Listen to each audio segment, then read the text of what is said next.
I believed I had the perfect life. I was married to Mark, a charismatic, successful executive, and together we had built a life that seemed straight out of a fairy tale.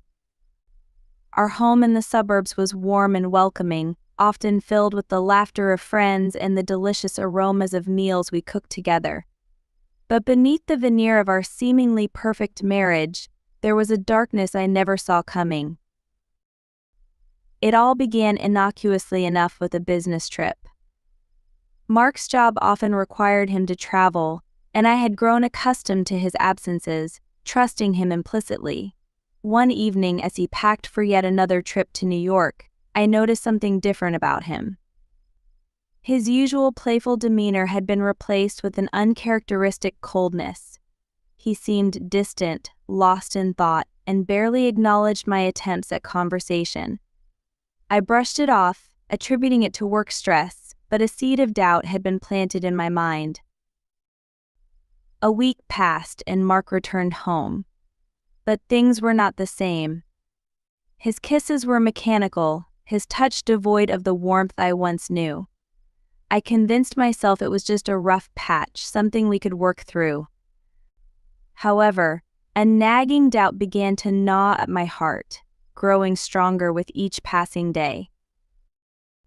One evening, while cleaning up after dinner, Mark's phone buzzed on the counter. It was a message from a number I didn't recognize.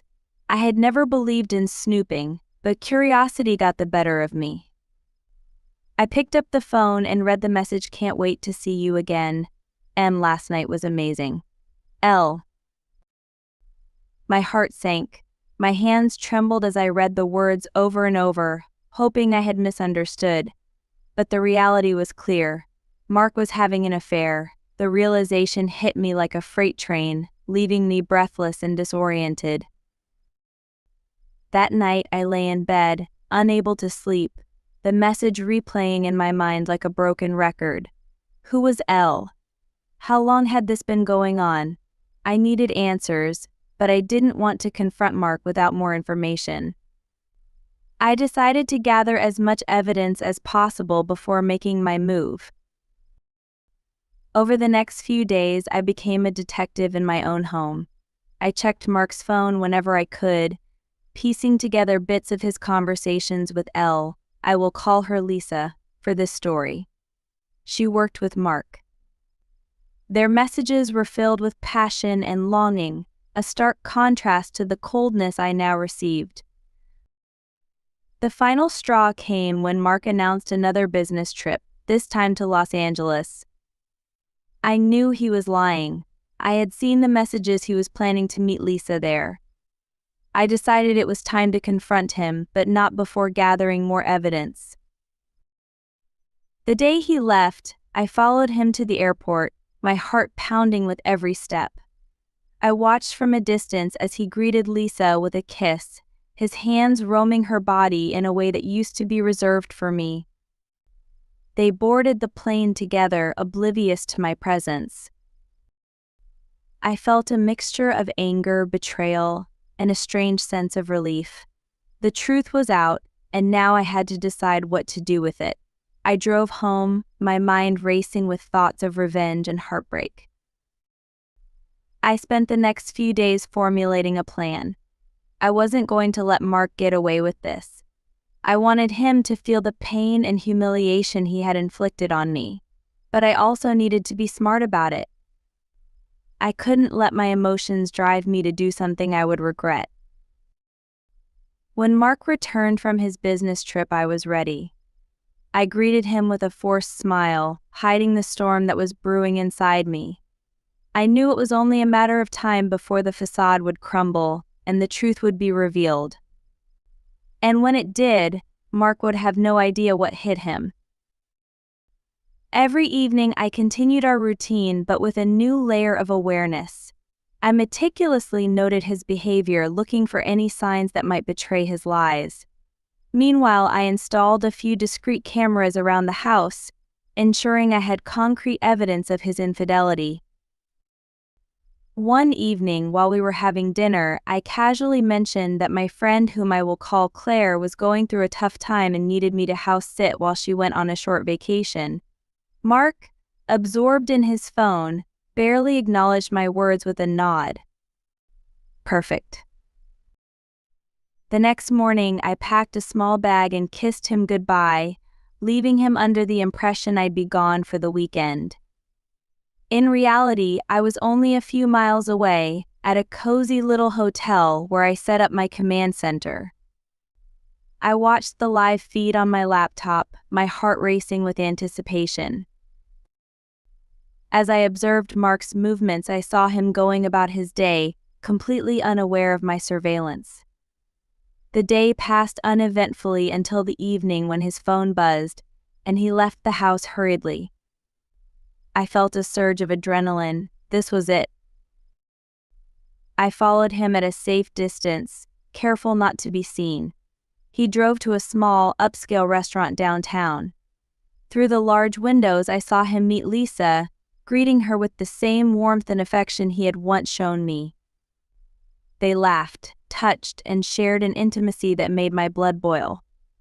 But this time, I wasn't there just to watch, I was there to act.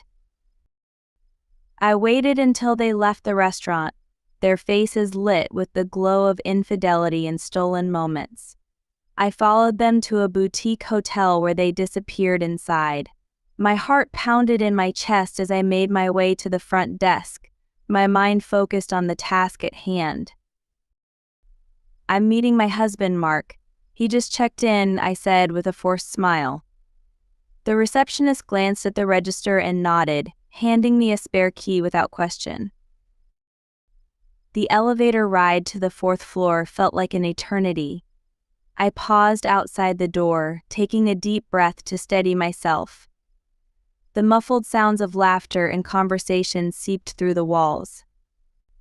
My hand shook as I inserted the key card, but my resolve was unwavering. I flung the door open to find them tangled in each other's arms, their shock mirrored in my face. The room was silent for a heartbeat before chaos erupted. Lisa scrambled to cover herself, and Mark stammered, "Anon, it's not what it looks like." "Oh, it's exactly what it looks like," I said coldly, pulling out my phone. I captured their mortified faces, snapping pictures that would later serve as undeniable evidence of their betrayal. Lisa tried to protest, but I cut her off. "Save it. This isn't about you. This is about him." I pointed at Mark, who was already reaching for his clothes, his face flushed with anger and shame. "Anon, please, we can talk about this," Mark pleaded, but his words fell on deaf ears. I turned and walked out, leaving them to their shattered illusion of secrecy. Back in the hotel room I had rented, I took a moment to compose myself. The confrontation had gone exactly as I had planned, but the emotional toll was immense. I sat down and wrote an email to Mark, attaching the photos I had taken and outlining my terms for our impending divorce. I sent the email and blocked his number, severing the final thread that connected us. The next few days were a blur of legal consultations and packing up my belongings. Mark tried to contact me through mutual friends, but I remained steadfast. I knew that confronting him was just the beginning. My future was now my own, unburdened by his deceit. As I settled into my new life, I felt a sense of liberation. The pain of betrayal was still there, but it was now accompanied by a newfound strength.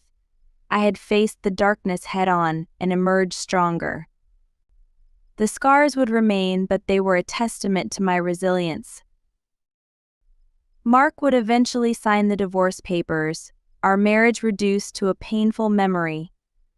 As for Lisa, she faded into the background, a mere footnote in the story of my life. I moved forward, knowing that I had reclaimed my narrative and that my future was brighter without the shadow of infidelity hanging over me.